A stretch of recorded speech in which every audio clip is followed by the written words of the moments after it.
तस्यावितुर्वरेण्यं भर्गो देवस्य धीमहि धियो यो नः प्रचोदयात्। ओम परमात्मने नमः।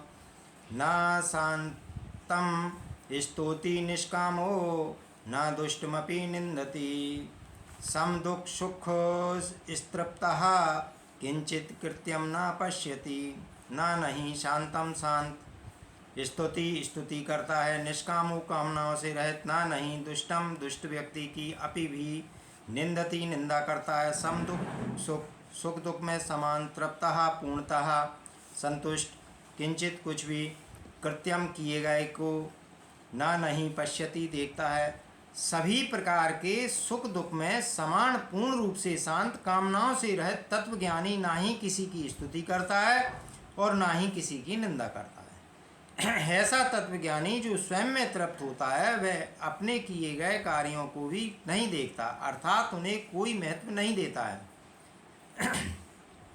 जीव के अंदर जो भरा होता है वही बाहर निकलता है। यदि अंदर करुणा, दया, प्रेम, सहृदयता, अहिंसा इत्यादि गुण भरे हैं तो बाहर प्रशंसा, सहयोग, सेवा, धन्यवाद, आशीर्वाद इत्यादि के रूप में प्रकट होते हैं।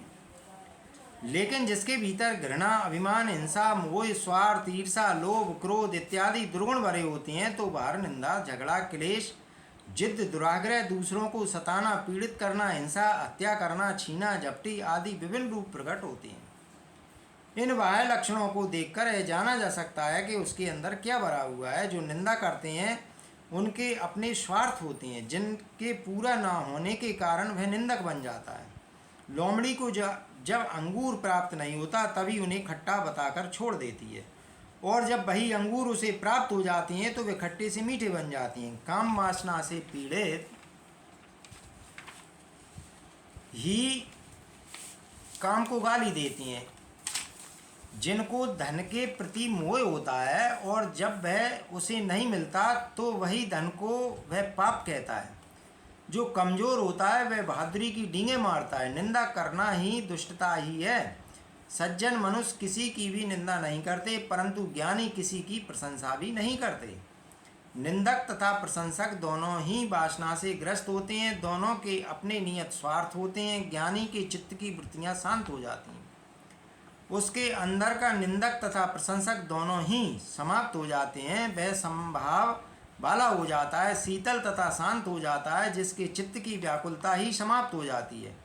वह राग द्वेष दोनों के पार पहुंच जाता है, जिसके कारण निंदा तथा प्रशंसा के भाव ही मिट जाते हैं। ऐसा ज्ञानी निष्काम अर्थात कामना रहित होता है, उसका किसी में आग्रह ही नहीं होता है, वह अनाग्रही हो जाता है। वह यही शांत चित्त की अवस्था है जहाँ किसी प्रकार का कोई कंपन नहीं होता है। ऐसा मनुष्य शांत है, सुखी है और संतुष्ट है।